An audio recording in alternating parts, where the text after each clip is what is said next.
This is the Indian Viewpoint, a program concerning the Indian in the Northland. Here's George Homengo and Larry Aiken.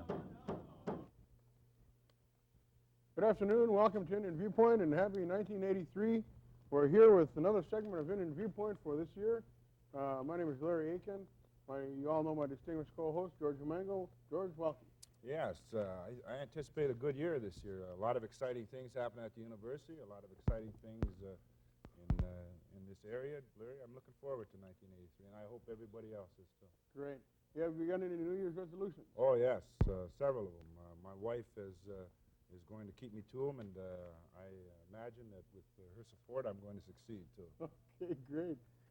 I think it's right and fitting that we start out the 1983 year with a tremendous guest at an Indian Viewpoint. We've been trying to get Mr. Roger Jourdain, the chief of the Red Lake Indian Reservation, to an Indian Viewpoint since George and I became co-hosts.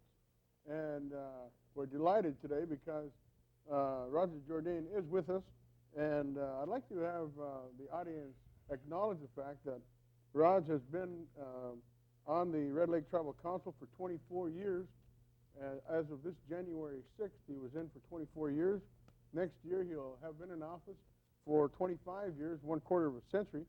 And so I guess for the Indian population that views this show, you can say that Raj is a strong, stable supporter and Indian leader among Indian people. Raj also has been married to Margaret for 49 years. And in talking with Raj, he thought that was some kind of record, and I think it is a record in Indian country. So, Raj, welcome to the show, and I'm very happy that you could make it here.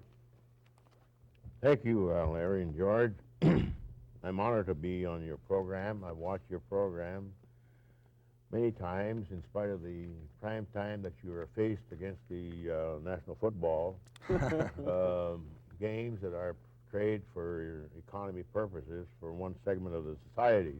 And I'm really honored to be on your program, which the Red Lake Indians have called, instead of the Indian Viewpoint, they have named it the Indian Odd Couple. Then also I want to, one of my staff members said, Roger, so when you get on the program, be sure, take advantage of the airtime you got to, like the football players. He said, is it all right if I say hello to Mom? Yeah. Okay, you be sure and say hello. Hello, Mike. I hope you got on the job in time today. So with that, I certainly have been looking forward to sitting here and discussing anything that you'd like to discuss. Okay, Raj. I guess one of the first questions that come to mind when we talk about Red Lake and its long-withstanding stability within Indian country, Red Lake is unique for a lot of reasons. But let's talk about your career and the things that you remember during the 24 years you've been there. Some of the significant things in the early years. We talked earlier about the Red Lake Hospital and that kind of thing. So can we talk a bit about that? Yes, sir. First of all, January 6, 1959 was the first secret ballot election of the Red Lake Tribal Council. Prior to that, we had the chieftain's former government, and the chief said at his time, he said, we're going to have to make a change because of the returning of the other Red Lake members who were in the armed services and defense plants and so forth, and they were demanding action. Mm-hmm. And he says, we get a lot of abuse. He says, and we need some help, so we're willing to turn this over to the membership to decide their own type of government. So we had an election, constitutional election, and we organized the first constitution bylaws, carrying on the old Red Lake Chiefs advice. We retained them as the Red Lake Advisory Board, the Chiefs Advisory Board. Mm-hmm. So we did not completely extinguish the chieftain lineage we had in our system. Well, every band of Chippewas had the same system as well. Mm-hmm. But after we were elected, we had to decide whether we were going to have a part-time council or full-time council. Back in those days, we were without a Red Lake agency office. So was Cass Lake and the other Chippewas. Mm-hmm. And it was required that we have full-time administration on the reservation, and so we decided we have a full-time administration. This is how I was involved daily. I was supposed to have been an assimilated Indian and work from 8 to 5 and 5 days a week, but it's 7 days a week. There's no time schedule at all. But we carried on in spite of the drawbacks that we were faced with by the Bureau of Indian Affairs, who were supposed to be our advocate to help the Indian people across the country. Instead of that, they have been obstructionists. Instead of helping the Indian people, they want the Indian people to cooperate with them instead of them cooperating with the Indian people, the Indian Council. That's what the way it stands today. We did have a lot of cooperation. We made tremendous strides in the early days because we had working relationship, understanding with the Bureau of Indian Affairs, Indian Health, HUD Office, Department of Commerce, and also with Congress and with the White House. Today we don't have that rapport with this administration.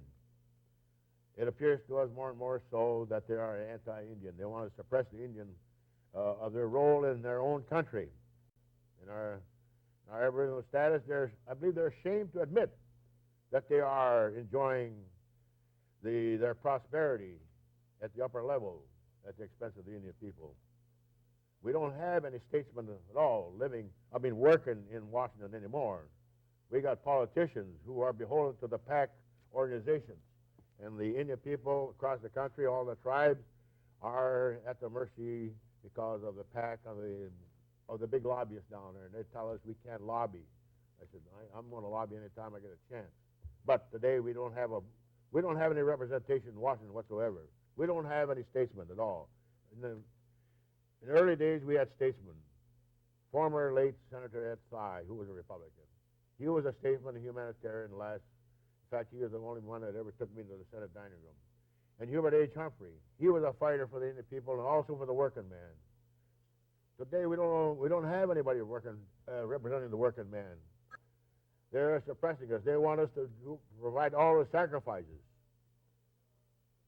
to stay on a course. I don't know what course he's talking about. And I think he better abandon his movie script and get down to the basics and find employment and to improve the economy in the state of Minnesota and also the other 49 states. But coming back to your question about what are the major accomplishments we had, well, it's establishing the identity of Red Lake and also the Red Lake Tribal Council. Its credibility and integrity has been maintained in spite of the news media who were trying to conduct a smear campaign in the 79 and 80. And also we were tried in a newspaper, especially the Minneapolis newspaper. You had a correspondent here from Duluth. His name was Pat Marks, spelled M-A-R-X. He was pretty reckless with the truth. I finally called up Leonard Inskip of the Minneapolis editorial department. I said, you better hold this guy down, I said, it has proven beyond a shadow of a doubt he's a yellow journalist. Like this communist newspaper. In fact, I believe he has a direct lineage right from Karl Marx. He did everything. I said, he blasted us. He hadn't been able to prove one darn thing. I said, and I hope Pat Marks is listening today. He's eating crow right now, him and the other people who are trying to destroy me in the Red Lake Council and the Red Lake Reservation. And with that, I want to get off that subject, but I want to get on to other things that are more important today at this hour. The economy. Before that, we were working closely with everybody. We had good cooperation